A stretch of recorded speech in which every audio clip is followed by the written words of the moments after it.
ખોડિયારાય અને આ મારી બેનનું ઘર. ચાલો હું તમને બતાવું.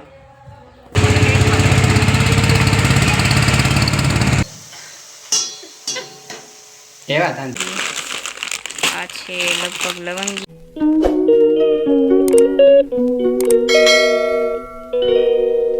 નમસ્કાર મિત્રો, સ્વાગત છે તમારું એક ફરી નવા બ્લોગની અંદર. આપણે ઘણા દિવસ પછી આજે બ્લોગ બનાવી રહ્યા છીએ ને આજ છે દિવાળી, તો સર્વેને દિવાળીની હાર્દિક શુભકામના. અને આજે આપણે જવાનું છે ખેતરે ખોડિયારાયના દર્શન કરવા માટે, તો બ્લોગમાં કન્ટિન્યુ બન્યા રહેજો.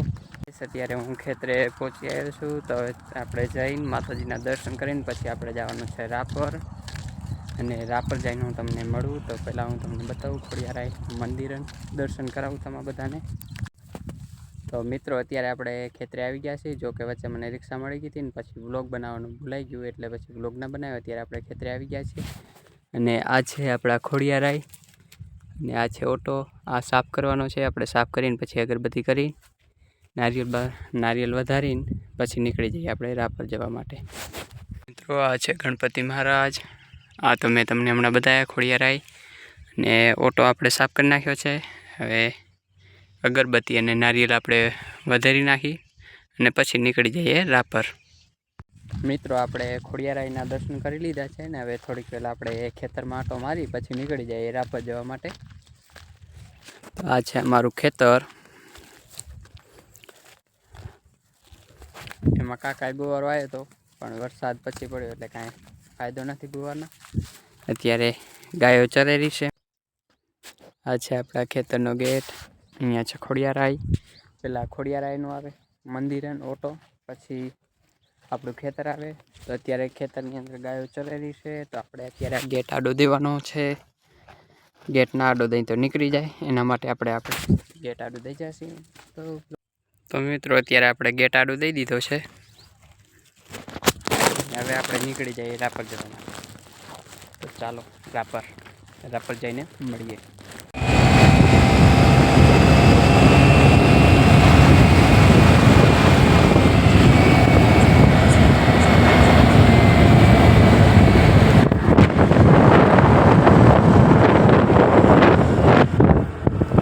થી આપણે રાપર પહોંચી ગયા. રાપર પહોંચીને હવે આપણી બેનના ઘરે જવાનું છે. થોડુંક કામ છે, કામ પતાવીને પછી આપણે બજારમાં જશે. બજારમાં જઈને પછી આપણે નીકળી જશે ઘરે. ગાઈસ અત્યારે આપણે આપણી બેનના ઘરે પહોંચી ગયા છીએ. આ છે મારી બેનનું ઘર. ચાલો હું તમને બતાવું. આ છે પેલો હોલ.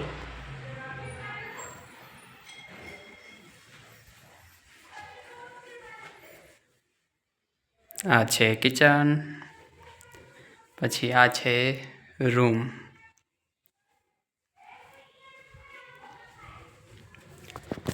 હજી એક માથે રૂમ છે, તો આપણે માથે પણ જોઈએ. તો ચાલો આપણે માથે જોતા રહીએ. તો માથેનો રૂમ તમને બતાવું.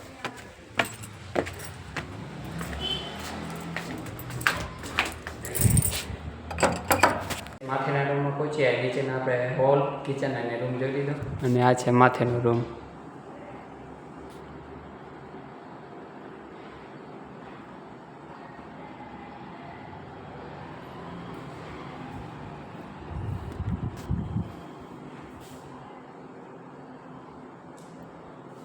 અને આ છે મોટો આરીસો. રીલ બિલ બનાવી હોય તો કામ આવે એવો આરીસો છે.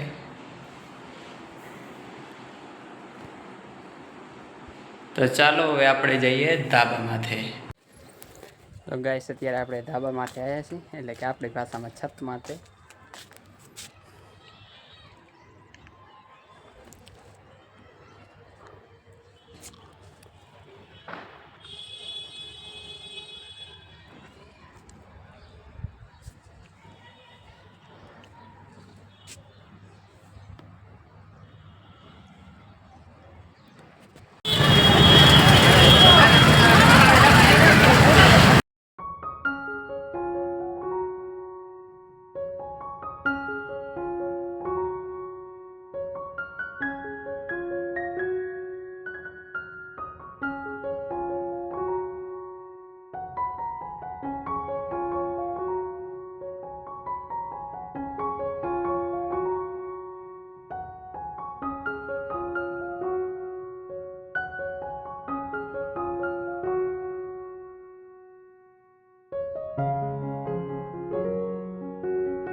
ગાઈસ અત્યારે આપણે રાપરથી ઘરે આવી ગયા છીએ અને રાપરથી થોડીક નાના મોટી એવી ખરીદી એટલે કે ફટાકડા બેન માટે લઈ આવ્યા છીએ. બેન તમને બતાવશે તો વ્લોગમાં કન્ટિન્યુ બન્યા રહેજો.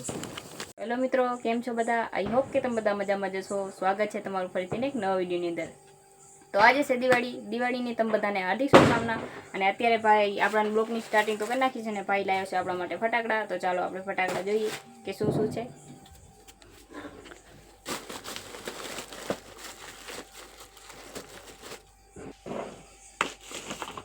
ગાઈસ આ છે સૌ પહેલા બોયડી 2 કહેવાય અને આ છે મિર્ચી બોમ્બ સાઈડમાં રાખી દઈએ. આ છે લગભગ લવંગિયા, દેખાતા નથી રહ્યા. અને આ છે રોકેટ.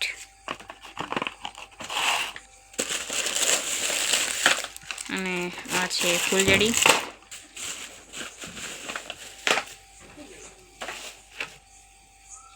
તો ગાઈસ આટલું આપણા માટે ભાઈ લઈ આવ્યો છે તો તમે જોઈ શકો છો.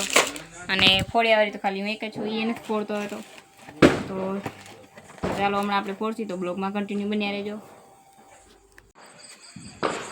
બોલ. તો મિત્રો આપણે ત્યારે ફૂલજડી લઈ લીધી છે તો સૌપ્રથમ આપણે ફૂલજડીને પ્રગટાવશું.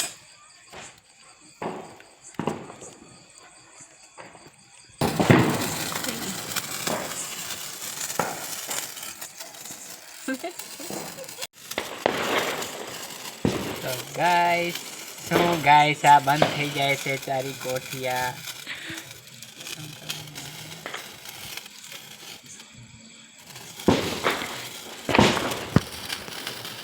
તો ગાઈસ મારા અને મારા પરિવાર તરફથી તમે બધાને દિવાળીની હાર્દિક શુભકામના.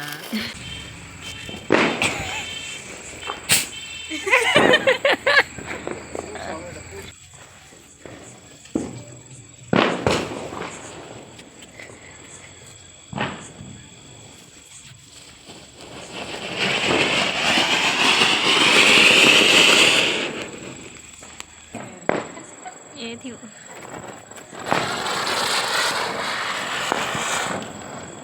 બોમનો વારો.